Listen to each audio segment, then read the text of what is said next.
ਸਰਕਾਰੀ ਰਜਿੰਦਰਾ ਕਾਲਜ ਬਠਿੰਡਾ ਦੇ BA ਭਾਗ ਪਹਿਲਾ ਦੇ ਪੰਜਾਬੀ ਲਾਜ਼ਮੀ ਦੇ ਵਿਦਿਆਰਥੀਓ, ਤੁਹਾਡੇ ਸਿਲੇਬਸ ਦੇ ਵਿੱਚ ਸ਼ਾਮਲ ਕੀਤੀ ਗਈ ਪਾਠ ਪੁਸਤਕ ਕਥਾ ਪੰਜਾਬ, ਜਿਸ ਦੇ ਸੰਪਾਦਕ ਡਾਕਟਰ ਹਰਭਜਨ ਸਿੰਘ ਹਨ। ਇਸ ਪਾਠ ਪੁਸਤਕ ਵਿੱਚ ਨਵਤੇਜ ਸਿੰਘ ਦੀ ਕਹਾਣੀ ਭਾਗਾਂ ਦੀ ਡੋਰ ਸ਼ਾਮਲ ਕੀਤੀ ਗਈ ਹੈ। ਇਸ ਕਹਾਣੀ ਦੇ ਵਿਸ਼ੇ ਵਸਤੂ ਬਾਰੇ ਆਪਾਂ ਗੱਲ ਕਰਾਂਗੇ। ਇਸ ਕਹਾਣੀ ਦੇ ਵਿੱਚੋਂ ਪੈਦਾ ਹੋਣ ਵਾਲੇ ਪ੍ਰਸ਼ਨਾਂ ਅਤੇ ਉਹਨਾਂ ਦੇ ਉੱਤਰਾਂ ਦੀ ਗੱਲ ਕਰਾਂਗੇ।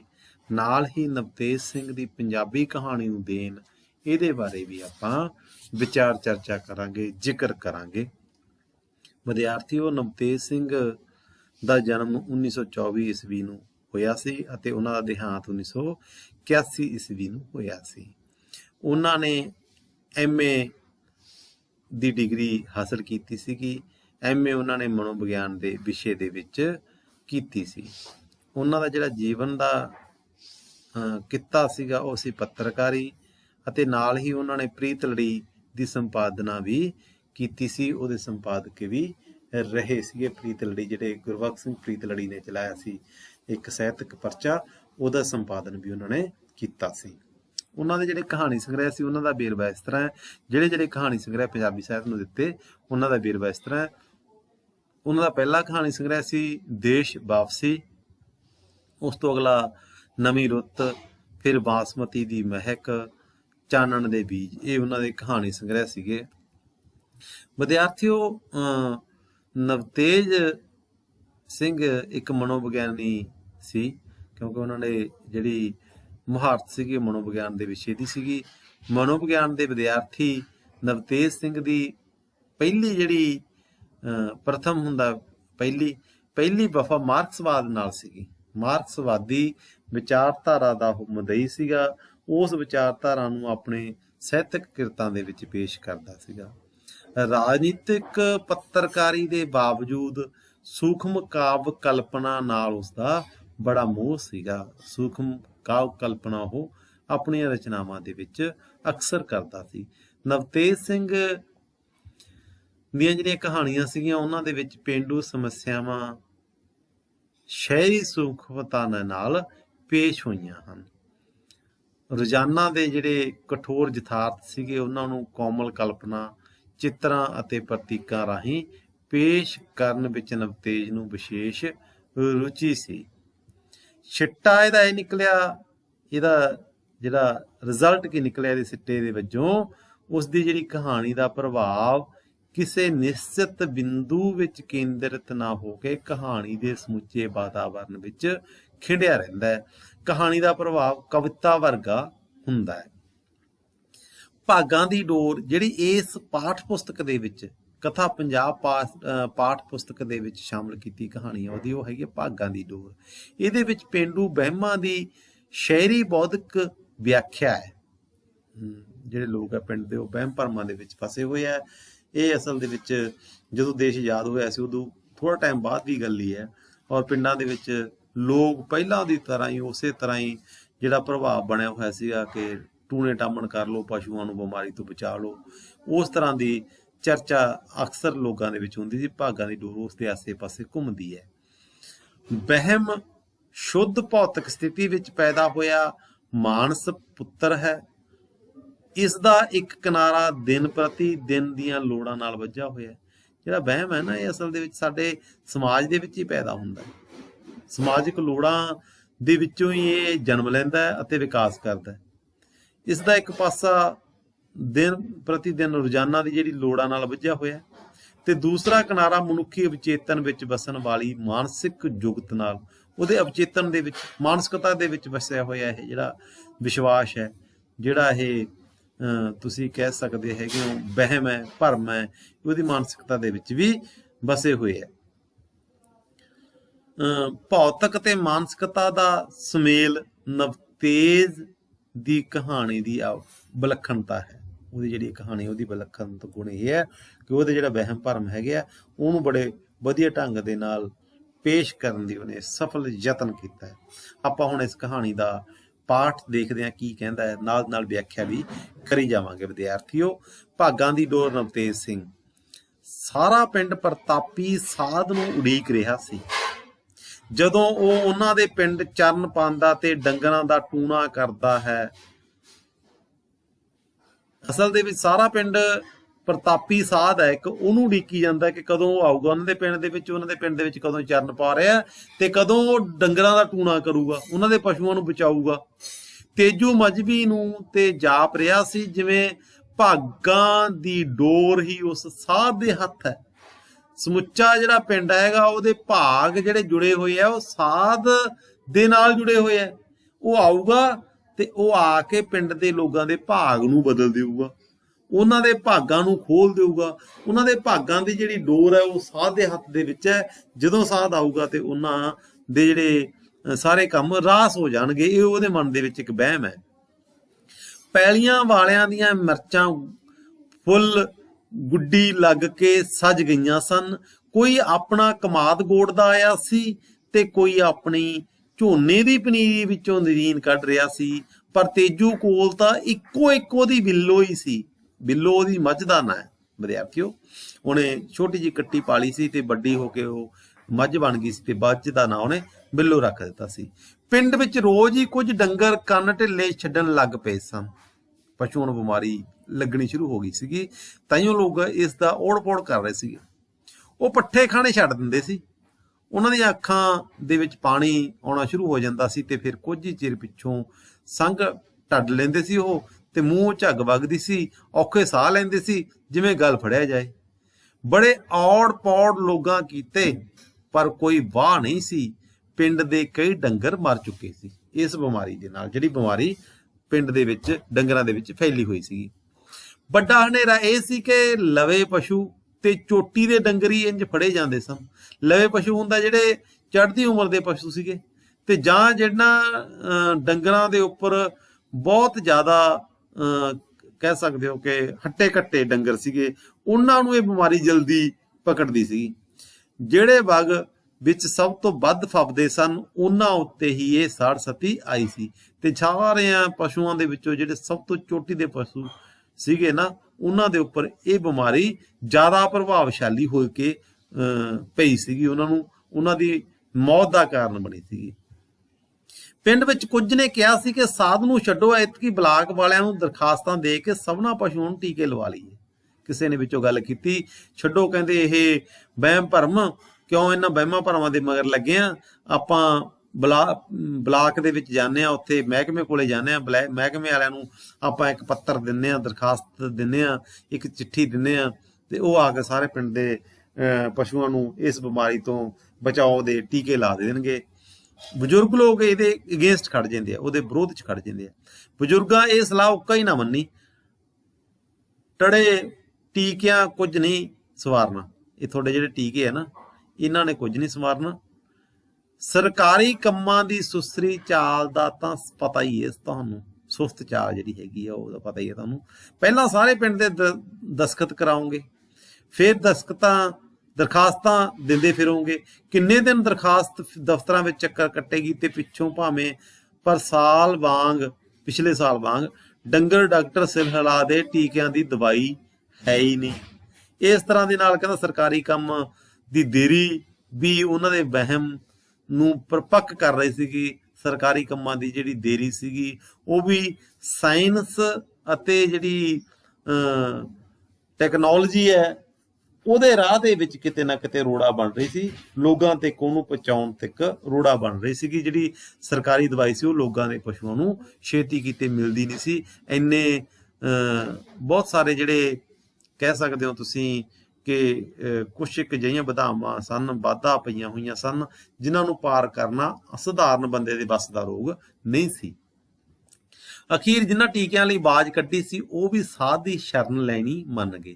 ਜਿਨ੍ਹਾਂ ਲੋਕਾਂ ਨੇ ਕਿਹਾ ਸੀ ਆਪਾਂ ਟੀਕੇ ਲਵਾ ਲਈਏ, ਉਹ ਵੀ ਜਦੋਂ ਬਜ਼ੁਰਗਾਂ ਨੇ ਕਿਹਾ ਤੇ ਸਾਰੇ ਪਿੰਡ ਦੇ ਲੋਕ ਉਹਨਾਂ ਨੂੰ ਇਕੱਠੇ ਹੋ ਕੇ ਇਹ ਗੱਲ ਕਹਿੰਦੇ ਆ ਕਿ ਨਹੀਂ, ਤੁਸੀਂ ਗਲਤ ਹੋ, ਆਪਾਂ ਪਸ਼ੂਆਂ ਦੇ ਟੀਕੇ ਨਹੀਂ ਲਵਾਉਣੇ, ਆਪਾਂ ਤਾਂ ਸਾਧ ਤੋਂ ਹੀ ਇਲਾਜ ਕਰਵਾਵਾਂਗੇ, ਇਹਦਾ ਆਪਾਂ ਤਾਂ ਟੂਣਾ ਹੀ ਕਰਵਾਵਾਂਗੇ।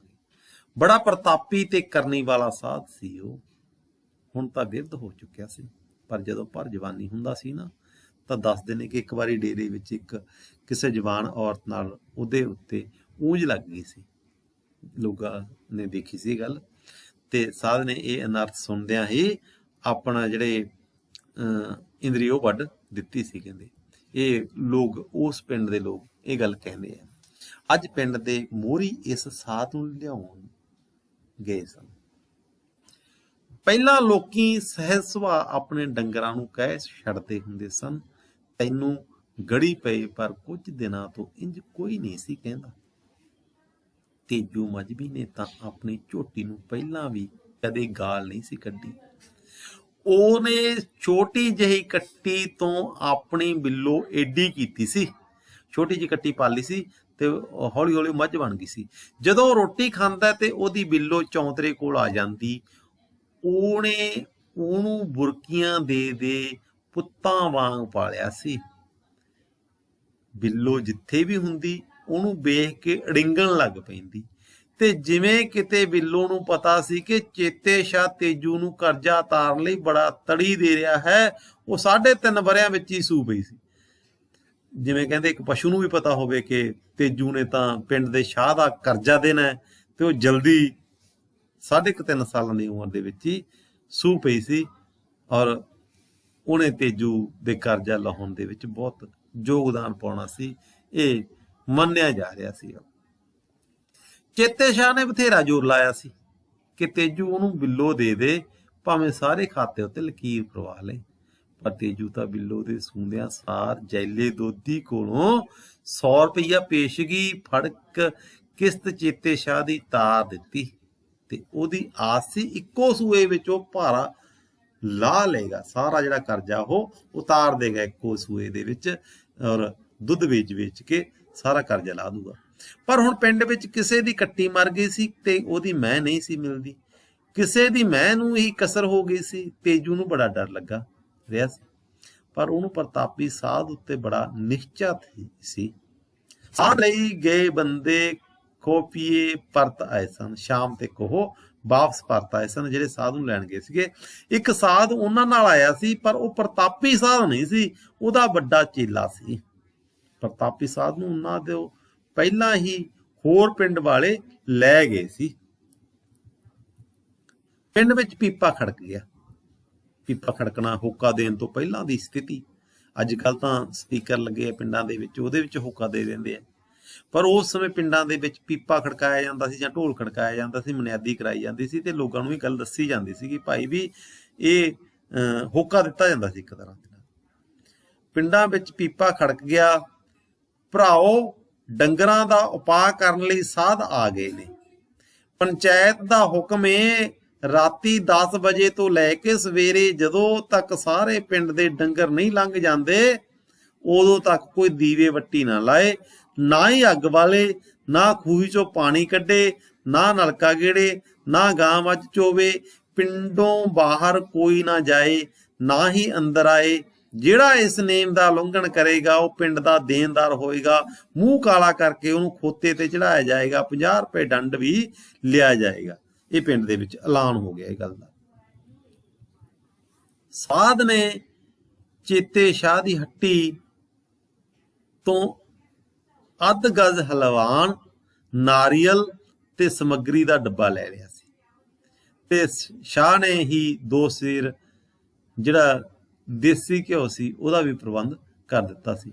25 ਰੁਪਇਆਂ ਦਾ ਇਹ ਸਾਰਾ ਸੌਦਾ ਬਣ ਗਿਆ, ਪਰ ਚੇਤੇ ਸ਼ਾਹ ਨੇ ਖਿੜੇ ਮੱਥੇ ਉਧਾਰ ਦੇ ਦਿੱਤਾ। ਸਵੇਰੇ ਸਾਧ ਕੋਲ ਕਣਕ ਹੀ ਕਣਕ ਹੋ ਜਾਣੀ ਸੀ। ਸਾਧ ਨੇ ਇੱਕ ਕੋਰਾ ਘੜਾ ਮੰਗਵਾਇਆ ਤੇ ਉਹਦੇ ਥੱਲੇ ਮੋਰੀ ਕਰ ਲਈ। ਉਹ ਇੱਕ ਬਲਟੋਹੀ ਵਿੱਚ ਮੰਤਰ ਪੜ੍ਹ ਕੇ ਜਲ ਤੇ ਦੁੱਧ ਪਾਇਆ। ਸਾਧ ਦੇ ਨਾਲ ਬਲਟੋਹੀ ਤੇ ਘੜਾ ਫੜਨ ਲਈ 4-5 ਗੱਭਰੂ ਹੋ ਗਏ। ਸਾਧ ਪਵਿੱਤਰ ਜਲ ਤੇ ਦੁੱਧ ਬਲਟੋਹੀ ਵਿੱਚ ਕੱਢ ਕੇ ਘੜੇ ਵਿੱਚ ਪਾ ਦਿੰਦਾ, ਤੇ ਇਹ ਘੜਾ ਪਿੰਡ ਦੇ ਬਾਹਰ ਫੇਰ ਕੇ ਉਹਨਾਂ ਇੱਕ ਕਾਰ ਬਾਹ ਦਿੱਤੀ, ਇੱਕ ਲਾਈਨ ਬਣਾਤੀ ਸਾਰੇ ਪਿੰਡ ਦੀ ਫਿਰਨੀ ਦੇ ਉੱਤੋਂ ਦੀ, ਕਿ ਇਸ ਲਾਈਨ ਦੇ ਵਿੱਚ ਨਾ ਕੋਈ ਆ ਸਕਦਾ, ਨਾ ਕੋਈ ਇਹਦੇ ਚੋਂ ਜਾ ਸਕਦਾ। ਇਸ ਕਾਰ ਤੋਂ ਪਾਰ ਕਿਸੇ ਨਹੀਂ ਸੀ ਜਾਣਾ, ਤੇ ਨਾ ਹੀ ਪਾਰੋਂ ਇਹਦੇ ਅੰਦਰ ਕਿਸੇ ਨੇ ਆਉਣਾ ਸੀ। ਇਹਦੇ ਅੰਦਰ ਜੋ ਭੂਤ ਚੜੇਲ ਸਨ ਉਹ ਸਾਧ ਦੇ ਨੇ ਆਪਣੇ ਟੂਣੇ ਨਾਲ ਸਵੇਰ ਤੱਕ ਭਸਮ ਕਰਦੇ ਨੇ ਸਨ, ਪਰ ਉਹ ਆਪਣੇ ਆਪ ਕੋਈ ਚੜੇਲ ਜਾਂ ਭੂਤ ਇਹ ਕਾਰ ਉਲੰਘਣ ਨਹੀਂ ਸੀ ਕਰ ਸਕਦੀ। ਪਰ ਜੇ ਕੋਈ ਬੰਦਾ ਉਲੰਘੇ ਤਾਂ ਉਹਦੇ ਨਾਲ ਲੱਗ ਕੇ ਇਹਨਾਂ ਤੇ ਆ ਜਾਣ ਦਾ ਡਰ ਸੀ। ਇਸ ਕਰਕੇ ਅੱਜ ਰਾਤ ਪਾਣੀ ਦੀ ਬਾਰੀ ਜਿਹਦੀ ਵੀ ਸੀਗੀ, ਭਾਵੇਂ ਅੱਧੀ ਰਾਤ ਨੂੰ 4 ਵਜੇ ਸਵੇਰੇ ਹੋਵੇ, ਉਹ ਸਭ ਪਹਿਲਾਂ ਹੀ ਪਿੰਡ ਤੋਂ ਬਾਹਰ ਹੋ ਗਏ। ਇੱਕ ਨਾ ਉਹਨਾਂ ਨੇ ਸਾਧ ਨੇ ਭਰਮ ਪਾਇਆ ਸੀਗਾ ਕਿ ਪਿੰਡ ਦੇ ਵਿੱਚ ਜਿਹੜੀ ਇੱਕ ਲਾਈਨ ਵਾਹੀ ਗਈ ਆ ਉਹਦੇ ਵਿੱਚੋਂ ਬਾਹਰ ਕਿਸੇ ਨੇ ਨਹੀਂ ਜਾਣਾ, ਨਾ ਹੀ ਕਿਸੇ ਨੇ ਅੰਦਰ ਆਉਣਾ, ਕਿਉਂਕਿ ਜੇ ਕੋਈ ਬੰਦਾ ਬਾਹਰ ਜਾਊਗਾ ਤਾਂ ਭੂਤ ਪ੍ਰੇਤ ਦਾ ਉੱਪਰ ਉਹਦਾ ਟੂਣੇ ਦਾ ਅਸਰ ਨਹੀਂ ਹੋਊਗਾ। ਸਾਧ ਨੇ ਉਹ ਸਾਰੀਆਂ ਭੂਤਾਂ ਨੂੰ ਭਸਮ ਕਰਨਾ ਹੈ, ਤੇ ਜੇਕਰ ਉਹ ਟੂਣੇ ਬੰਦਾ ਕੋਈ ਬਾਹਰ ਜਾਊਗਾ ਤਾਂ ਉਸ ਬੰਦੇ ਦੇ ਨਾਲ ਕੋਈ ਵੀ ਭੂਤ ਲੱਗ ਕੇ ਬਾਹਰ ਜਾ ਸਕਦੀ ਹੈ ਪਿੰਡ ਤੋਂ, ਜਾਂ ਪਿੰਡ ਦੇ ਵਿੱਚ ਆ ਸਕਦੀ ਹੈ, ਤੇ ਫਿਰ ਉਹ ਟੂਣੇ ਦਾ ਅਸਰ ਖਤਮ ਹੋ ਜਾਵੇਗਾ। ਇਹ ਗੱਲ ਲੋਕਾਂ ਦੇ ਮਨ 'ਚ ਬਿਠਾ ਦਿੱਤੀ ਗਈ ਵਹਿਮ ਦੀ ਤਰ੍ਹਾਂ। ਸਾਧ ਨੇ ਹਵਨ ਰਚਾ ਲਿਆ। ਉਹ ਮੰਤਰ ਉਚਾਰਦਾ ਤੇ ਨਾਲ ਨਾਲ ਅਗਨੀ ਨੂੰ ਦੇਸੀ ਘਿਓ ਤੇ ਸਮੱਗਰੀ ਅਰਪਣ ਕਰੀ ਜਾਂਦਾ ਸੀ। ਪਿੰਡ ਦੇ ਭਾਈ ਤੇ ਪੰਡਤ ਉਹਦੇ ਦੁਆਲੇ ਬੈਠੇ ਪਾਠ ਕਰੀ ਜਾ ਰਹੇ ਸਨ। ਭਾਈਆਂ ਨੇ ਜਪਜੀ ਸਾਹਿਬ ਦਾ ਇੱਕ ਉੱਤਰ ਸੌ ਪਾਠ ਕਰਨਾ ਸੀ। ਉਹਦੇ ਨਾਲ ਹੀ ਸਾਰੇ ਬੈਠੇ ਬੰਦੇ ਜਿਹੜੇ ਪਿੰਡ ਦੇ ਧਾਰਮਿਕ ਬੰਦੇ ਸੀ ਉਹ ਵੀ ਆ ਬੈਠੇ। ਤਾੜਕੂ ਬੰਦਿਆਂ ਦੀਆਂ 5 ਟੋਲੀਆਂ ਬਣੀਆਂ।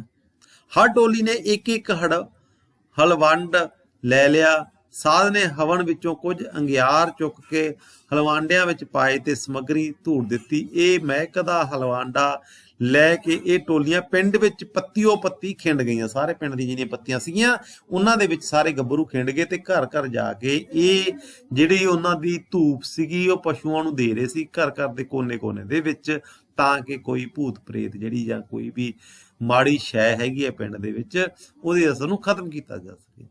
ਬੂਹੇ ਸਭਨਾ ਪਹਿਲਾਂ ਹੀ ਖੁੱਲੇ ਰੱਖੇ ਸਨ। ਜੇ ਬਿਰਲਾ ਟਾਵਾ ਕੋਈ ਬੰਦ ਹੁੰਦਾ ਤੇ ਉਹ ਖੁਲਵਾ ਲੈਂਦੇ, ਤੇ ਹਰ ਘਰ ਤੇ ਹਰ ਖੁਰਲੀ ਨੂੰ ਧੂਣੀ ਦਿੰਦੇ ਲੰਘ ਜਾਂਦੇ। ਨਾਲ ਨਾਲ ਉਹ ਲੰਘਣਾ ਦੀ ਵੀ ਤਾੜ ਰੱਖਦੇ। ਕਿਸੇ ਨੇ ਲੰਘਣਾ ਤਾਂ ਨਹੀਂ ਕੀਤੀ, ਉਹ ਗੱਭਰੂ ਮੁੰਡੇ ਜਿਹੜੇ ਨੌਜਵਾਨ ਮੁੰਡੇ ਸੀ ਇਸ ਚੀਜ਼ ਦੀ ਵੀ ਉਹ ਪੂਰਾ ਪਤਾ ਰੱਖਦੇ ਸੀ। ਸਭਨਾਂ ਨੇ ਵਸ਼ੀਰ ਚਾਮੜੀ ਉੱਤੇ ਕਰੜਾ ਪਹਿਰਾ ਰੱਖਣ ਲਈ ਕਿਹਾ ਸੀ। ਡੰਗਰ ਮਰਨ ਦਾ ਤਾਂ ਉਹਨੂੰ ਲਾਹਾ ਹੁੰਦਾ ਸੀ। ਪਿੰਡ ਦੇ ਵਿੱਚ ਇੱਕ ਬੰਦਾ ਹੁੰਦਾ ਸੀ ਵਿਦਿਆਰਥੀ, ਉਹ ਜਿਹੜਾ ਪਸ਼ੂ ਮਰੇ ਹੋਏ ਪਸ਼ੂ ਨੂੰ ਚੁੱਕ ਕੇ ਹੱਡਾ ਰੂੜੀ ਦੇ ਵਿੱਚ ਲੈ ਕੇ ਜਾਂਦਾ ਸੀ। ਤੇ ਇਸ ਪਿੰਡ ਦਾ ਜਿਹੜਾ ਵਸ਼ੀਰ ਚਾਮੜੀ ਸੀਗਾ ਉਹ ਇਹ ਕੰਮ ਕਰਦਾ ਸੀ, ਤੇ ਸਾਰੇ ਪਿੰਡ ਦਾ ਇੱਕ ਸੀਗੇ ਉਹਦੇ ਤੇ ਜ਼ਰੂਰ ਕਰੜੀ ਨਜ਼ਰ ਰੱਖਿਓ, ਕਿਉਂਕਿ ਉਹ ਤਾਂ ਮਰੇ ਹੋਏ ਪਸ਼ੂ ਹੀ ਭਾਲਦਾ ਹੈ। ਉਹਨੇ ਜ਼ਰੂਰ ਇਸ ਜਿਹੜੀ ਉਲੰਘਣਾ ਕਰੂਗਾ ਇਸ ਟੂਣੇ ਦੀ, ਇਸ ਕਰਕੇ ਉਹਦੇ ਤੇ ਚੰਗੀ ਤਰ੍ਹਾਂ ਨਜ਼ਰ ਰੱਖਣੀ ਹੈ। ਜਦੋਂ ਧੂਣੀ ਦੇਣ ਵਾਲੇ ਚਾਮੜੀ ਦੇ ਘਰ ਕੋਲ ਪੁੱਜੇ ਤਾਂ ਉਹ ਜਾਗਦਾ ਹੀ ਪਿਆ ਸੀ ਤੇ ਉਹਦੇ ਦੋਵੇਂ ਬੂਹੇ ਖੁੱਲੇ ਸਨ। ਭਰਾਵੋ, ਤੁਸੀਂ ਜਦੋਂ ਮਰਜ਼ੀ ਆਣ ਕੇ ਆਪਣਾ ਸੰਸਾ ਕੱਢ ਲਿਓ, ਮੈਂ ਪਿੰਡ ਦਾ ਧਰੋਹੀ ਨਹੀਂ। ਕਹਿੰਦਾ ਮੈਂ ਪਿੰਡ ਨਾਲ ਧਰੋਹ ਨਹੀਂ ਕਰ ਸਕਦਾ, ਮੈਂ ਇਸ ਟੂਣੇ ਦਾ ਉਲੰਘਣ ਨਹੀਂ ਕਰਾਂਗਾ। ਕਹਿੰਦਾ ਉਧਰ ਹਵਨ ਦੇ ਪਾਠ ਸਾਰੀ ਰਾਤ ਜਾਰੀ ਰਿਹਾ। ਇੱਧਰ ਇਹ ਟੋਲੀਆਂ ਸਾਰੀ ਰਾਤ ਪਿੰਡ ਦੇ ਘਰ ਘਰ ਦਾ ਗੇੜਾ ਕੱਢਦੀਆਂ ਰਹੀਆਂ। ਅੰਮ੍ਰਿਤ ਵੇਲੇ ਤੱਕ ਇਹ ਦੋਵੇਂ ਕਾਰਜ ਸੰਪੂਰਨ ਹੋ ਗਏ। ਸਵੇਰੇ ਸਵੇਰੇ ਸਾਧ ਨੇ ਅਰਦਾਸ ਕੀਤੀ ਤੇ ਫਿਰ ਸਾਰੇ ਪਿੰਡ ਦੇ ਡੰਗਰ ਲੰਘਾਉਣ ਦਾ ਸਮਾਂ ਵੀ ਆ ਪਹੁੰਚਿਆ। ਸਾਧ ਦੇ ਸਾਹਮਣੇ ਦੁੱਧ ਵਾਲੇ ਜਲ ਨਾਲ ਭਰਿਆ ਇੱਕ ਵੱਡਾ ਸਾਰਾ ਕੜਾਹਾ ਰੱਖਿਆ ਹੋਇਆ ਸੀ। ਜਿਸ ਵੱਡੇ ਮੋੜ ਉੱਤੇ ਸਾਰੇ ਪਿੰਡ ਦੇ ਡੰਗਰਾਂ ਨੇ ਲੰਘਣਾ ਸੀ, ਲੰਘ ਕੇ ਇੱਥੇ ਪੁੱਜਣਾ ਸੀ। ਉੱਥੇ ਗਲੀ ਦੇ ਆਰ ਪਾਰ 20 ਕੋਰੀਆਂ ਚੱਪਣੀਆਂ ਰੱਸੀ ਨਾਲ ਬੰਨ੍ਹ ਦਿੱਤੀਆਂ ਗਈਆਂ। ਹਰ ਕਿਸੇ ਨੂੰ ਕਾਹਲ ਸੀ ਪਹਿਲਾਂ ਉਹਦੇ ਡੰਗਰ ਲੰਘ ਜਾਣ ਤੇ ਉਹ ਵਿਹਲਾ ਹੋ ਜਾਏ। ਬੋਲੀਆਂ ਲੰਘੀਆਂ ਬਿੱਲੀਆਂ ਤੇ 5 ਕਲਿਆਣੀਆਂ, ਸਿਵਰੀਆਂ ਤੇ ਕੁੰਟੀ ਚੂਰ ਲੰਘੀਆਂ ਮੱਝਾਂ ਦੀਆਂ ਕਿਸਮਾਂ। ਕਾਵਾਂ ਰੌਲੀ ਮੱਚ ਗਈ। ਕੁਝ ਚਿਰ ਕਿਸੇ ਨੂੰ ਆਪਣੀ ਮੱਝ ਨਾ ਲੱਭੀ, ਕਿਸੇ ਦੀ ਕੱਟੀ ਖੁੱਸ ਗਈ। ਚਪਾਸੀ ਧੂੜ ਹੀ ਧੂੜ। ਉਸ ਪਿੰਡ ਦੇ ਵਿੱਚ ਇੱਕ ਜਗ੍ਹਾ ਅਜਿਹੀ ਮਿਥੀ ਗਈ ਜਿਹਦੇ ਵਿੱਚ ਸਾਰੇ ਪਿੰਡ ਦੇ ਪਸ਼ੂ ਲੰਘ ਸਕਦੇ ਹੋਣ ਤੇ ਵਾਪਸ ਆਪਣੇ ਘਰਾਂ ਨੂੰ ਜਾ ਸਕਦੇ ਹੋਣ। ਉੱਥੇ ਉਹਨੇ ਟੂਣੇ ਵਾਲੀਆਂ ਚੱਪਣੀਆਂ ਬੰਨ ਲਿਆ ਤੇ ਉੱਥੋਂ ਉਸ ਦੇ ਵਿੱਚ ਦੀ ਪਸ਼ੂ ਲੰਘਾਉਣੇ ਸ਼ੁਰੂ ਕਰ ਦਿੱਤੇ। ਹਰ ਟੱਬਰ ਦਾ ਇੱਕ ਜੀ ਆਪਣੀ ਮਧਾਣੀ ਤੇ ਗੜਬੀ ਤੇ ਫੀ ਪੂਛ ਪਾ ਪੱਕੇ ਕਣਕ ਦੇ ਦਾਣੇ ਪੱਲੇ ਬੰਨ ਕੇ ਲਿਆਇਆ ਸੀ। ਮਧਾਣੀ ਤੇ ਗੜਬੀ ਵੀ ਨਾਲ ਸੀ ਉਹਨਾਂ ਦੀ, ਕਿਉਂਕਿ ਉਹ ਫਿਰ ਫਰੀ ਦੀ ਜਿਹੜੀ ਧੂਪ ਸੀ ਉਹ ਲੈ ਕੇ ਜਾਣੀ ਸੀ ਉਹਨਾਂ ਨੇ, ਔਰ ਉਹਨਾਂ ਦੇ ਜਿਹੜੀ ਸਮੱਗਰੀ ਸੀਗੀ ਉਹਦੇ ਮੁੱਲ ਦੇ ਰੂਪ ਦੇ ਵਿੱਚ ਕਣਕ ਪੱਲੇ ਬੰਨ੍ਹ ਕੇ ਲਿਆਏ ਸੀ, ਤੇ ਕਣਕ ਉਹ ਸਾਧ ਨੂੰ ਦੇਣੀ ਸੀ, ਭੇਂਟ ਕਰਨੀ ਸੀ। ਜਦੋਂ ਸਾਧ ਦੇ ਨੇੜੇ ਡੰਗਰ ਪੁੱਜਦੇ ਤਾਂ ਉਹ ਤੇ ਉਹਦੇ ਰਾਤ ਦੇ ਸੰਗੀ ਭਾਈ ਪੰਡਤ ਕੜਾਹੇ ਵਿਚਾਲੇ ਜਲ ਵਿੱਚੋਂ ਕੁਛ ਭਿਉਂ ਕੇ ਡੰਗਰਾਂ ਤੇ ਮਧਾਣੀਆਂ ਉੱਤੇ ਛਿੜਕਦੇ। ਕੋਈ ਇਸ ਤਰ੍ਹਾਂ ਦੇ ਨਾਲ, ਜਿਵੇਂ ਕਿਸੇ ਦਰਖਤ ਦੀਆਂ ਟਾਹਣੀਆਂ ਤੋੜ ਲੀਆਂ, ਉਹ ਦਰਖਤ ਦੀਆਂ ਟਾਹਣੀਆਂ ਉਹਦੇ ਵਿੱਚ ਡੁਬੋਂਦੇ ਤੇ ਇੱਕ ਤਰ੍ਹਾਂ ਦੇ ਨਾਲ ਉਹ ਬਾਛੜ ਕਰ ਦਿੰਦੇ, ਮੀਂਹ ਦੀ ਤਰ੍ਹਾਂ ਪਾ ਦਿੰਦੇ ਉਹਨਾਂ ਤੇ। ਉਹਨਾਂ ਵਿੱਚੋਂ ਇੱਕ ਹਰ ਕਿਸੇ ਦੀ ਗੜਬੀ ਵਿੱਚ ਇਹ ਪਵਿੱਤਰ ਜਲ ਵੀ ਪਾਈ ਜਾਂਦਾ, ਜਿਹੜਾ ਇੱਕ ਤਰ੍ਹਾਂ ਨਾਲ ਟੂਣਾ ਕੀਤਾ ਸੀ, ਜਾਂ ਜਿਹੜਾ ਇੱਕ ਤਰ੍ਹਾਂ ਦੇ ਨਾਲ ਪਾਣੀ ਪਵਿੱਤਰ ਕੀਤਾ ਸੀ ਮੰਤਰਾਂ ਦੇ ਨਾਲ, ਉਹ ਵੀ ਦੇਈ ਜਾਂਦੇ ਸੀ ਹਰੇਕ ਦੇ ਘਰੇ। ਇਹ ਜਲ ਲੈ ਕੇ ਸਾਰੇ ਜਣੇ ਆਪਣੇ ਪੱਲੇ ਬੰਨੀ ਕਣਕ ਇੱਕ ਢੇਰੀ ਉੱਤੇ ਸੁੱਟ ਜਾਂਦੇ। ਇਹ ਢੇਰੀ ਦਰਮਿਆਨੇ ਜੱਟ ਦੇ ਬੋਲ ਜਿੱਡੀ ਹੁੰਦੀ ਜਾਂਦੀ ਸੀ। ਉਹਦਾ ਜਿਹੜਾ ਸਮੱਗਰੀ ਸੀ ਉਹ ਕਾਫੀ ਜਮ੍ਹਾਂ ਹੋ ਗਈ, ਉਹਦੀ ਜਿਹੜੀ ਭੇਂਟ ਸੀ ਕਾਫੀ ਵੱਡੀ ਬਣ ਗਈ ਸੀ। ਜਦੋਂ ਸਾਰੇ ਪਿੰਡ ਦੇ ਡੰਗਰ ਲੰਘ ਕੇ ਤਾਂ ਜਾ ਕੇ ਕਿਤੇ ਘਰੋਂ ਘਰੀ ਅੱਗ ਬਲੀਆਂ ਮਧਾਣੀਆਂ ਪਈਆਂ ਤੇ ਖੂਹਾਂ ਦੀਆਂ ਪੌਣੀਆਂ ਗਿੜੀਆਂ। ਇਦੋਂ ਪਹਿਲਾਂ ਸਿਰਫ ਸਾਧ ਵਾਲੇ ਪਾਸੇ ਹੀ ਮੇਲਾ ਲੱਗਿਆ ਹੋਇਆ ਸੀ, ਬਾਕੀ ਸਾਰੇ ਪਿੰਡ ਵਿੱਚ ਤਾਂ ਜਿਵੇਂ ਕਿਤੇ ਦੇ ਫਿਰ ਗਿਆ ਹੋਵੇ। ਭਾਵ ਸਾਰੇ ਪਿੰਡ ਦੇ ਵਿੱਚ ਸ਼ਾਂਤੀ ਸੀਗੀ, ਸਾਰੇ ਪਿੰਡ ਦੇ ਵਿੱਚ ਬਿਲਕੁਲ ਚੁੱਪ ਚਾਂਦ ਸੀ, ਬਿਲਕੁਲ ਸ਼ਾਂਤੀ ਸੀ। ਸਾਧ ਨੂੰ 30 ਕੁ ਮਣ ਕਣਕ ਬਣ ਗਈ। 2 ਕੁ ਮਣ ਉਹਨੇ ਚੇਤੇ ਸ਼ਾਹ ਕੋਲ ਲੈ ਸੌਦੇ ਤੇ ਘਿਓ ਲਈ ਉਹਨੂੰ ਕਟਾ ਦਿੱਤੀ, ਬਾਕੀ ਦੀ ਲਿਜਾਣ ਲਈ ਉਹਨੇ 2 ਰੇੜੇ ਲਏ ਤੇ ਆਪਣੇ ਡੇਰੇ ਨੂੰ ਤੁਰ ਪਿਆ। ਇੱਕ ਟੋਲੀ ਨਾਮੇ ਮਹਿਰੇ ਨੂੰ ਫੜ ਲਈ। ਨਾਮਾ ਮਹਿਰਾ ਉਹਨਾਂ ਦੇ ਪਿੰਡ ਦੇ ਇੱਕ ਬੰਦਾ ਹੈਗਾ, ਉਹਨੂੰ ਇੱਕ ਟੋਲੀ ਫੜ ਲਈ ਗੱਭਰੂਆਂ ਦੀ। ਉਸਨੇ ਉਲੰਘਣਾ ਦਾ ਦੋਸ਼ ਸੀਗਾ। ਹੁਣ ਵਿਦਿਆਰਥੀ ਉਹ ਲੋਕ ਫੜੇ ਜਾਣ ਲੱਗ ਪਏ ਜਿਨ੍ਹਾਂ ਨੇ ਪਿੰਡ ਦੇ ਵਿੱਚ ਇਸ ਜਿਹੜਾ ਸੀਗਾ ਕਹਿ ਸਕਦੇ ਟੂਣਾ, ਉਹਦਾ ਲੰਘਣ ਕੀਤਾ ਸੀਗਾ। ਹਾਲੀ ਸਾਰੇ ਡੰਗਰ ਨਹੀਂ ਸਨ ਲੰਘੇ ਕਿ ਉਹਨੇ ਇਸ਼ਨਾਨ ਕਰ ਲਿਆ ਸੀ। ਇੱਕੋ ਨੇ ਸ਼ਰਤ ਸੀਗੀ ਜਿਹੜੀ ਟੂਣੇ ਦੀ, ਉਹ ਤੋੜਦੀ। ਨਹੀਂ, ਇਹ ਬਿਲਕੁਲ ਝੂਠ ਹੈ, ਮੈਂ ਆਪਣੀ ਬਹਿੜ ਲੰਘਾ ਲਈ ਸੀ ਤੇ ਫੇਰ ਇਸ਼ਨਾਨ ਕੀਤਾ ਸੀ, ਭਾਵੇਂ ਸਾਧ ਨੂੰ ਪੁੱਛ ਲਓ। ਸਾਧ ਜਦੋਂ ਚਲਾ ਗਿਆ ਏ ਉਦੋਂ ਇਹ ਭੱਜ ਲਾਣ ਲੱਗਾ ਏ। ਨਾਲੇ ਸਾਧ ਨੂੰ ਕੀ ਪਤਾ ਏ, ਹਜ਼ਾਰਾਂ ਡੰਗਰਾਂ ਤੇ ਅਨੇਕਾਂ ਬੰਦੇ ਲੰਘੇ ਨੇ ਉਸ ਕੋਲੋਂ, ਉਹ ਕਿਸੇ ਨੂੰ ਪਛਾਣੇਗਾ ਤਾਂ ਕਿਸੇ ਨੂੰ ਨਹੀਂ। ਕਹਿੰਦੇ ਵੀ ਉਹ ਸਾਧ ਨੂੰ ਕੀ ਪਤਾ ਹੈਗਾ ਤੂੰ ਇਹ ਕੰਮ ਕੀਤਾ। ਉਹ ਲੋਕ ਉਹਨੂੰ ਮਨਾ ਰਹੇ ਆ, ਕਹਿੰਦਾ ਹਾਂ ਮੈਂ ਨਹਾਤਾ ਹੈਗਾ, ਪਰ ਮੈਂ ਆਪਣੇ ਪਸ਼ੂ ਲੰਘਾ ਕੇ ਨਹਾਤਾ। ਚੰਗਾ ਅਸੀਂ ਮੰਨ ਲਿਆ, ਤੇਰੀ ਬਹਿੜ ਲੰਘ ਗਈ ਤੇ ਮਗਰੋਂ ਤੂੰ ਇਸ਼ਨਾਨ ਕੀਤਾ। ਪਰ ਕੀ ਉਸ ਵੇਲੇ ਪਿੰਡ ਦੇ ਸਾਰੇ ਡੰਗਰ ਲੰਘ ਚੁੱਕੇ ਸੀ? ਤੇ ਇਹ ਸ਼ਰਤ ਰੱਖੀ ਸੀ ਜਿੰਨਾ ਚਿਰ ਅਖੀਰਲਾ ਪਸ਼ੂ ਨਹੀਂ ਲੰਘਦਾ ਉਹਨਾਂ ਚਿਰ ਕਿਸੇ ਨੇ ਨਹਾਉਣਾ ਨਹੀਂ। ਸਾਰੇ ਪਿੰਡ ਦੇ ਵਿੱਚ ਜਿਹੜਾ ਅਖੀਰਲਾ ਪਸ਼ੂ ਸੀ, ਜਿੰਨਾ ਚਿਰ ਉਹ ਨਹੀਂ ਲੰਘਦਾ ਉਹਨਾਂ ਚਿਰ ਕਿਸੇ ਨੇ ਨਹਾਉਣਾ ਨਹੀਂ, ਤੇ ਤੂੰ ਕਿਉਂ ਨਹਾਤਾ? ਕਹਿੰਦੇ ਨਾਮੇ ਨੂੰ ਅੱਗੋਂ ਕੋਈ ਜਵਾਬ ਨਾ ਉੜਿਆ। ਇੱਕ ਖੋਤੀ ਲਿਆਂਦੀ ਗਈ ਤੇ ਪਲਾਣਾ ਪਾਇਆ ਗਿਆ, ਉਹਨੂੰ ਖੋਤੀ ਤੇ ਚੜਾਉਣਾ ਸੀਗਾ। ਕਿਸੇ ਨੇ ਨੱਸ ਕੇ ਘਰੋਂ ਤਵੇ ਦੀ ਸ਼ਾਹੀ ਵੀ ਲਿਆਂਦੀ ਉਹਦਾ ਮੂੰਹ ਕਾਲਾ ਕਰਨ ਲਈ। ਹਾਲੀ ਨਾਮੇ ਮਹਿਰੇ ਨੂੰ ਉਹ ਖੋਤੀ ਉੱਤੇ 2 ਗੇੜੇ ਦਵਾ ਕੇ ਹਟੇ ਸਨ ਕਿ ਇੱਕ ਹੋਰ ਟੋਲੀ ਭੱਜੀ ਆਈ। ਖੇਤੀ ਇੱਥੇ ਹੋਤੀ ਇੱਥੇ ਹੀ ਕਾਬੂ ਰੱਖੋ, ਬੜਾ ਮੋਟਾ ਮੁਰਗਾ ਫਸਿਆ। ਰਾਮ ਸੁੰਦਰ ਨੇ ਰਾਤ ਨੂੰ ਦੀਵਾ ਵਾਲਿਆ ਸੀ। ਦੀਵਾ ਕਾਹਨੂੰ? ਬਿਜਲੀ ਦਾ ਲਾਟੂ। ਰਾਮ ਸੁੰਦਰ ਪਿੰਡ ਦਾ ਜਵਾਈ ਭਾਈ ਸੀ ਤੇ ਇੱਥੇ ਹੀ ਉਹਨੇ ਕਰਿਆਣੇ ਦੀ ਦੁਕਾਨ ਕੱਢੀ ਹੋਈ ਸੀ। ਬੜਾ ਸਾਊ ਤੇ ਪੜ੍ਹਿਆ ਲਿਖਿਆ ਬੰਦਾ ਸੀ। ਕਾਂਗਰਸੀ ਖਿਆਲਾਂ ਦਾ ਹੋਣ ਕਰਕੇ ਕੁਝ ਜੱਟ ਉਹਨੂੰ ਸਰਕਾਰੀ ਪਿੱਠੂ ਸਮਝਦੇ ਤੇ ਉਸ ਨਾਲ ਕਿੜ ਖਾਂਦੇ ਸਨ। ਚਿੱਟੇ ਖੱਦਰ ਦੇ ਕੱਪੜੇ ਪਾ ਕੇ ਉਹ ਕਿਤੇ ਵਾਂਢੇ ਚਲਿਆ ਸੀ ਤੇ ਬੰਤੇ ਹੋਰਾਂ ਦੇ ਹੱਥ ਆ ਗਿਆ ਸੀ।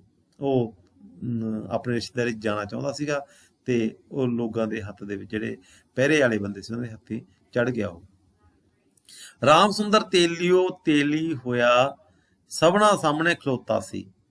ਉਹ ਡਰਦਾ ਮਾਰਿਆ ਤੇਲੀ ਹੋਇਆ ਪਿਆ ਸੀਗਾ। ਮੈਨੂੰ ਖੋਤੀ ਤੇ ਨਾ ਚਾੜੋ, ਹੋਰ ਜੋ ਮਰਜ਼ੀ ਡੰਨ ਲਾ ਦਿਓ। ਉਹ ਕੰਮ ਦੇ ਹੱਥਾਂ ਨਾਲ 10 ਦੇ 5 ਨੋਟ ਗਿਣ ਲੱਗਾ। ਹੇ ਖਾਂ, ਖੋਤੀ ਤੇ ਨਾ ਚਾੜੋ, ਤੈਨੂੰ ਲਾਲ ਲੱਗੇ ਹੋਣੇ ਨੇ। ਕਹਿੰਦੇ ਵੀ ਤੈਨੂੰ ਕਿਉਂ ਨਾ ਚਾੜੀਏ ਖੋਤੀ ਤੇ, ਇਹ ਤਾਂ ਸਾਰਿਆਂ ਨੂੰ ਇੱਕੋ ਜਿਹੀ ਹੀ ਸਜ਼ਾ ਮਿਲੂਗੀ। ਆਲੇ ਦੁਆਲੇ ਭੀੜ ਇਕੱਠੀ ਹੋ ਗਈ। ਜਿਨ੍ਹਾਂ ਦੇ ਡੰਗਰ ਮਰੇ ਸਨ ਉਹਨਾਂ ਨੂੰ ਤਾਂ ਬਹੁਤ ਹੀ ਗੁੱਸਾ ਸੀ। ਜਿਨ੍ਹਾਂ ਦੇ ਲੋਕਾਂ ਦੇ ਡੰਗਰ ਮਰੇ ਸੀ, ਲੱਗਦਾ ਜਿਵੇਂ ਇਹਨੇ ਮਾਰੇ ਹੁੰਦੇ ਆ।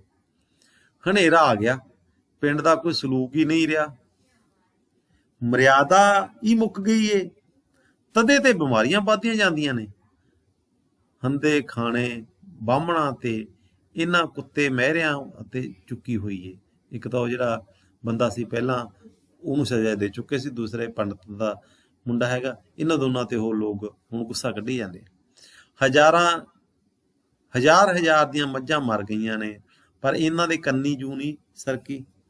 ਮੁੰਡੀਰ ਬਾਤਾ ਕਦੇ ਖੋਤੀ ਨੂੰ ਤੇ ਕਦੇ ਰਾਮ ਸੁੰਦਰ ਨੂੰ ਹੁੱਸ ਹੁੱਸ ਕਰਨ ਲੱਗੇ। ਭੀੜ ਵਿੱਚ ਕਈ ਐਵੇਂ ਹੀ ਉਹਨੂੰ ਹੁੱਜਾ ਮਾਰੀ ਜਾਂਦੇ। ਦੋ ਬਜ਼ੁਰਗ ਵਿੱਚ ਪਏ, ਮੁੰਡਿਓ ਇਹ ਪਿੰਡ ਦਾ ਜਵਾਈ ਏ, ਇਹਨੂੰ ਮਾਫ਼ ਕਰ ਦਿਓ।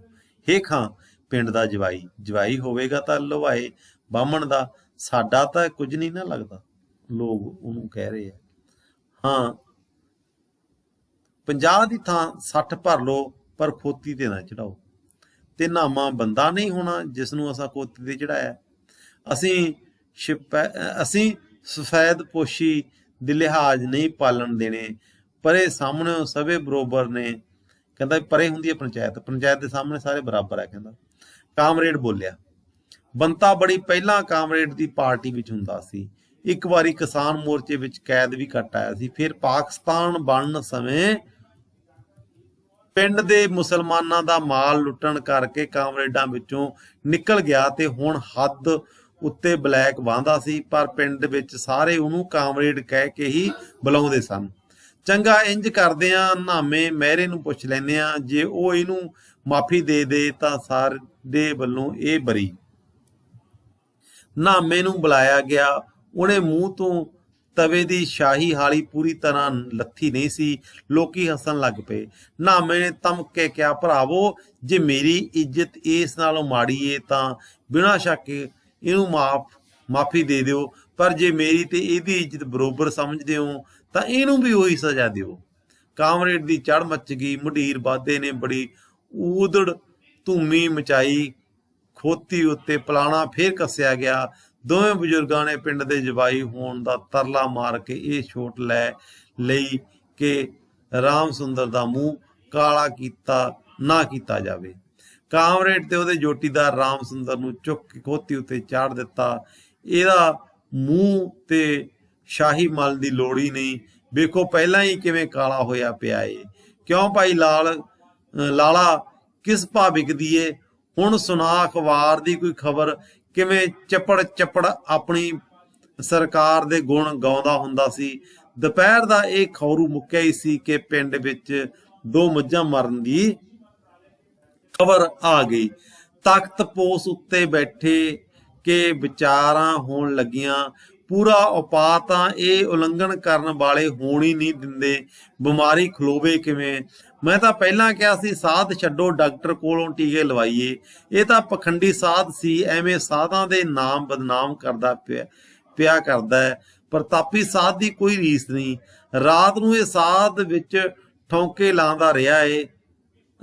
ਸਾਡੀ ਪੱਤੀ ਵਾਲਾ ਭਾਈ ਦੱਸਦਾ ਸੀ, ਭਾਈ ਐਵੇਂ ਕੁਫਰ ਤੋਲਦਾ ਏ। ਜਿਹੜੇ ਸਾਧ ਨੂੰ ਲਿਆਏ ਸਨ ਉਹਨੇ ਵਿੱਚੋਂ ਹੀ ਬੋਲਿਆ। ਇਹ ਲੋਕ ਆਪਸ ਦੀ ਜਦੋਂ ਗੱਲਾਂ ਕਰੀ, ਹਾਂ ਵਿਦਿਆਰਥੀਓ, ਇਹ ਕੀ ਹੈ ਕਿ ਉਹ ਆਪਸ ਦੀ ਜਦੋਂ ਗੱਲਾਂ ਬਾਤਾਂ ਕਰਦੇ ਆ ਉਹਦੇ ਵਿੱਚੋਂ ਇੱਕ ਚੀਜ਼ਾਂ ਇਹ ਕੱਢੀਆਂ ਹੋਈਆਂ ਹੈਗੀਆਂ ਵੀ ਇਹ ਸ਼ਾਇਦ ਇਹਨਾਂ ਕਰਕੇ ਹੀ ਇਹ ਘਟਨਾ ਵਾਪਰ ਰਹੀ ਹੈ। ਸੋ ਇਹ ਉਹਨਾਂ ਦੇ ਵਿੱਚ ਆਪਸ ਦੇ ਵਿੱਚ ਇਹ ਗੱਲਬਾਤ ਚੱਲ ਰਹੀ ਹੈ, ਲਗਾਤਾਰ ਡਾਇਲੋਗ ਹੋ ਰਿਹਾ ਹੈ। ਰਾਤ ਨੂੰ ਇਹ ਸਾਧ ਸੌਂਦਾ ਵੀ ਰਿਹਾ, ਕਹਿੰਦੇ ਸੀ ਇਹ ਗੱਲਾਂ ਚੱਲ ਰਹੀਆਂ। ਭਾਈ ਐਵੇਂ ਕੁਫਰ ਤੋਲਦਾ ਏ। ਜਿਹੜੇ ਸਾਧ ਨੂੰ ਲਿਆਏ ਸਨ ਉਹਨਾਂ ਵਿੱਚੋਂ ਇੱਕ ਬੋਲਿਆ, ਪਰ ਦਾਨ ਦੀ ਕਣਕ ਵਿੱਚੋਂ 2 ਮਣ ਚੇਤੇ ਸ਼ਾਹ ਕੋਲੋਂ ਘਿਓ ਦੇ ਤੇ ਹੋਰ ਸੌਦੇ ਦੇ ਮੁੱਲ ਲਈ ਕਿਉਂ ਕਟਾ ਗਿਆ? ਪਿੰਡ ਦਾ ਦਾਨ ਪਿੰਡ ਵਿੱਚ ਭੋਰਾ ਵੀ ਰਹਿ ਜਾਏ ਤਾਂ ਪੁੰਨ ਕਿਵੇਂ ਲੱਗੇ? ਚੇਤੂ ਨੂੰ ਹੀ ਇਹ ਅਕਲ ਕਰਨੀ ਚਾਹੀਦੀ ਸੀ। ਉਹਨੇ ਕਿਉਂ ਇਹ ਕਣਕ ਲਈ? ਪੈਸੇ ਕੋਈ ਭੱਜੇ ਥੋੜੇ ਜਾਂਦੇ ਸਨ। ਕੱਲ ਪਰਸੋਂ ਜਾ ਕੇ ਲੈ ਆਉਂਦਾ, ਡੇਰਾ ਕਿਹੜਾ ਬਲੈਤ ਸੀ। ਇਹਨਾਂ ਹਟਵਾਣੀਆਂ ਦੀ ਭਲੀ ਪੁੱਛੀ ਜੇ, ਇਹਨਾਂ ਨੂੰ ਤਾਂ ਆਪਣੇ ਨਾਵੇਂ ਨਾਲ ਹੀ ਏ। ਜਾਂਦੀ ਰੰਡੀ ਹੋ ਜਾਏ ਭਾਵੇਂ ਲਾਗੀਆਂ ਨੇ ਤੇ ਲਾਗ ਹੀ ਲੈਣੇ ਨੇ। ਨਾਲੇ ਮੈਂ ਤੇ ਇੱਕ ਹੋਰ ਸੁਣੀਏ, ਠਾਕਰ ਦੁਆਰੇ ਵਾਲੇ ਚੁਰਸਤੇ ਵਿੱਚ ਰਾਤ ਸੰਡੇ ਦਾ ਸਿਰ ਰੱਖ ਕੇ ਕੋਈ ਔਰਤ ਨਹਾ ਗਈ ਏ। ਕਿਸੇ ਸਾਧ ਨੇ ਮੁੰਡਾ ਲੈਣ ਦੀ ਵਿਧੀ ਦੱਸੀ ਹੋਣੀ ਹੈ। ਜਦੋਂ ਕਿਤੇ ਟੂਣਾ ਟਾਮਣ ਹੋ ਰਿਹਾ ਹੋਵੇ ਤਾਂ ਹੱਡ ਰੋੜੇ ਤੇ ਸੰਡੇ ਦਾ ਸਿਰ ਲਿਆ ਕੇ ਕਿਸੇ ਦੀਆਂ ਢਾਹੀਂ ਸੁਣਾਈ ਦਿੱਤੀਆਂ। ਨੇੜੇ ਆਉਣ ਉੱਤੇ ਪਤਾ ਲੱਗਾ ਤੇਜੂ ਮਜ਼੍ਹਬੀ ਬੌਂਦਲਿਆ ਹੋਇਆ ਮੇਰੀ ਬਿੱਲੋ ਕੂਕੀ ਜਾਂਦਾ ਸੀ। ਉਹਦੀ ਮੱਝ ਆ ਜਿਹੜੀ ਉਹ ਵਿਚਾਰੇ ਦੀ ਉਹ ਮਰ ਗਈ ਸੀ। ਬੜੀ ਮੁਸ਼ਕਲ ਨਾਲ ਉਹਦੀ ਪੂਰੀ ਗੱਲ ਪਤਾ ਲੱਗੀ। ਬਾਹਰੋਂ ਚਰ ਕੇ ਆਈ, ਕੰਨ ਢਿੱਲੇ, ਅੱਖਾਂ 'ਚ ਉਸੇ ਤਰ੍ਹਾਂ ਪਾਣੀ ਪੈ ਰਿਹਾ ਸੀ। ਰੁੰਨਾ ਮੂੰਹ, ਮੇਰੇ ਹੱਥੋਂ ਬੁਰਕੀ ਵੀ ਨਾ ਲਏ। ਸੰਘਾ ਟੱਡਿਆ ਗਿਆ। ਸੱਜਣ ਸਿੰਘ ਨੇ ਸੀਖ ਤਾ ਕੇ ਗਿਲਟੀ ਗਾਲਣ ਦਾ ਉਪਰਾਲਾ ਕੀਤਾ। ਦੇਸੀ ਘਿਓ ਵੀ ਉਹਨੂੰ ਦਿੱਤਾ, ਪਰ ਉਹ ਫੁੜਕ ਕੇ ਜਾ ਪਈ। ਬੜੀ ਬੂਟੇ ਦੀ ਮੱਝ ਸੀ। ਮੈਂ ਤੇ ਆਪਣੀ ਬਿੱਲੋ ਦਾ ਇੱਕ ਵਾਲ ਵੀ। ਸਭਨਾ ਤੇਜੂ ਨਾਲ ਬੜੀ ਹਮਦਰਦੀ ਜਤਾਈ ਤੇ ਪਹਾੜਾਂ ਮੰਨਣ ਲਈ ਕਿਹਾ। ਮੇਰੀ ਜਾਂਚੇ ਪ੍ਰਤਾਪੀ ਸਾਧ ਨੂੰ ਬਿਨਾਂ ਪਿੰਡ ਦੀ ਬਿਪਤਾ ਨਹੀਂ ਟਲਣੀ। ਉਹਦੀ ਤਾਂ ਮਹਿਮਾ ਹੀ ਅਪਰਾਪਾਰ ਏ। ਜਿਸ ਆਪਣੀ ਕਹਿੰਦੇ ਵੀ ਜਿਹੜਾ ਬੰਦਾ ਇੰਨੀ ਵੱਡੀ ਕੁਰਬਾਨੀ ਕਰ ਦਿੰਦਾ ਉਹ ਬਹੁਤ ਵੱਡੀ ਕੁਰਬਾਨੀ ਵਾਲਾ ਬੰਦਾ। ਸਰਪੰਚ ਨੇ ਬੜੇ ਵਜਨਵਾਲ ਇਹ ਗੱਲਾਂ ਕਹੀਆਂ। ਮੇਰੀ ਮੰਨੋ ਤੇ ਬੰਦੇ ਹੁਣੇ ਹੀ ਉਹਦੇ ਵੱਲ ਤੋਰ ਦਿਓ। ਜੇ ਅਸਾਂ ਗੱਲ ਸਵੇਰ ਉੱਤੇ ਛੱਡ ਦਿੱਤੀ ਤੇ ਫੇਰ ਕਿਤੇ ਕੱਲ ਵਾਂਗ ਸਾਡੇ ਤੋਂ ਪਹਿਲਾਂ ਉਹਨੂੰ ਕੋਈ ਹੋਰ ਨਾ ਲੈ ਜਾਏ। ਸਾਰਾ ਪਿੰਡ ਪ੍ਰਤਾਪੀ ਸਾਧ ਨੂੰ ਉਡੀਕ ਰਿਹਾ ਸੀ। ਜਦੋਂ ਉਹ ਉਹਨਾਂ ਦੇ ਪਿੰਡ ਚਰਨ ਪਾਉਂਦਾ ਤੇ ਡੰਗਰਾਂ ਦਾ ਟੂਣਾ ਕਰਦਾ ਹੈ। ਪਰ ਤੇਜੂ ਮਜ਼੍ਹਬੀ ਨੂੰ ਹੁਣ ਕੋਈ ਉਡੀਕ ਨਹੀਂ ਸੀ ਰਹੀ। ਉਹਦੇ ਭਾਗਾਂ ਦੀ ਡੋਰ ਟੁੱਟ ਚੁੱਕੀ ਸੀ। ਸੋ ਵਿਦਿਆਰਥੀਓ, ਇਸ ਕਹਾਣੀ ਦੇ ਵਿੱਚ ਲੋਕਾਂ ਦਾ ਜਿਹੜਾ ਇੱਕ ਵਿਸ਼ਵਾਸ ਹੈਗਾ, ਲੋਕਾਂ ਦਾ ਜਿਹੜਾ ਇੱਕ ਸੋਚ ਹੈਗੀ ਹੈ ਵਹਿਮ ਭਰਮ ਵਾਲੀ, ਉਹਦੇ ਆਸੇ ਪਾਸੇ ਘੁੰਮਦੀ ਹੈ। ਜਦ ਕਿ ਵਰਤਮਾਨ ਦੌਰ ਦੇ ਵਿੱਚ, ਵਿਗਿਆਨਕ ਯੁੱਗ ਦੇ ਵਿੱਚ ਇਹਨਾਂ ਚੀਜ਼ਾਂ ਦੀ ਕੋਈ ਵੈਲਿਊ ਨਹੀਂ ਹੈਗੀ, ਇਹਨਾਂ ਚੀਜ਼ਾਂ ਦਾ ਕੋਈ ਅਰਥ ਨਹੀਂ ਹੈਗਾ। ਤੇ ਇਸ ਕਹਾਣੀ ਦੇ ਵਿੱਚ ਜਿਹੜੇ ਲੋਕ ਪਸ਼ੂ ਪਾਲਣ ਵਾਲੇ ਹੈ, ਪਸ਼ੂ ਦੇ ਕਿੱਤੇ ਨਾਲ ਸੰਬੰਧਿਤ ਹੈ, ਕਿਸਾਨ ਲੋਕ ਹੈ, ਉਹਨਾਂ ਦੀ ਜ਼ਿੰਦਗੀ ਤੇ ਜਿਹੜੇ ਗੈਰ ਕਿਸਾਨੀ ਲੋਕ ਹੈਗੇ ਜਿਨ੍ਹਾਂ ਦਾ ਜਿਹੜੇ ਪਸ਼ੂ ਨਹੀਂ ਰੱਖਦੇ ਉਹਨਾਂ ਦੀ ਆਪਸ ਦੇ ਵਿੱਚ ਟਕਰਾਅ ਦਿਖਾਇਆ ਗਿਆ। ਇਹ ਵਹਿਮ ਭਰਮ ਉਹਨਾਂ ਨੂੰ ਆਪਸ ਦੀ ਟਕਾਉਂਦੇ ਵੀ ਹੈ, ਇੱਕ ਦੂਜੇ ਦੇ ਵੈਰੀ ਬਣ ਜਾਂਦੇ ਹੈ। ਇਸ ਕਹਾਣੀ ਨੂੰ ਚੰਗੀ ਤਰ੍ਹਾਂ ਪੜ੍ਹੋ। ਇਸ ਦੇ ਵਿੱਚੋਂ ਇਹੀ ਪ੍ਰਸ਼ਨ ਪੈਦਾ ਹੁੰਦੇ ਆ ਕਿ ਜਿਵੇਂ ਤੇਜੂ ਹੋ ਗਿਆ ਜਾਂ ਕੋਈ ਹੋਰ ਜਿਹੜੇ ਸਾਧ ਹੈਗੇ ਆ, ਉਹਨਾਂ ਦਾ ਕਰੈਕਟਰ ਕਿਸ ਤਰ੍ਹਾਂ ਦਾ ਹੈਗਾ, ਔਰ ਜਿਹੜੇ ਆਮ ਲੋਕ ਹੈਗੇ ਆ ਉਹ ਕਿਸ ਢੰਗ ਦੇ ਨਾਲ ਪਿੰਡਾਂ ਦੇ ਵਿੱਚ ਵਿਚਰਦੇ ਹੋਏ ਇਹਨਾਂ ਵਹਿਮਾਂ ਭਰਮਾਂ ਦਾ ਸ਼ਿਕਾਰ ਹੈ। ਇਹ ਸਾਰੀਆਂ ਗੱਲਾਂ ਤੁਹਾਡੀ ਇਸ ਕਹਾਣੀ ਦੇ ਵਿੱਚ ਸਾਹਮਣੇ ਆਉਂਦੀਆਂ। ਅੱਜ ਦੀ ਕਹਾਣੀ ਦਾ ਸਾਰ ਆਪਾਂ ਇੱਥੇ ਖਤਮ ਕਰਦੇ ਹਾਂ। ਅਗਲੇ ਲੈਕਚਰਾਂ ਦੇ ਵਿੱਚ ਆਪਾਂ ਅਗਲੀਆਂ ਕਹਾਣੀਆਂ ਦੀ ਗੱਲ ਕਰਾਂਗੇ। ਤੁਹਾਡਾ ਸਿਲੇਬਸ ਨੂੰ ਆਪਾਂ ਅੱਗੇ ਤੋਰਾਂਗੇ। ਅੱਜ ਦਾ ਜਿਹੜਾ ਲੈਕਚਰ ਹੈ ਆਪਾਂ ਇੱਥੇ ਹੀ ਖਤਮ ਕਰਨ ਜਾ ਰਹੇ ਹਾਂ।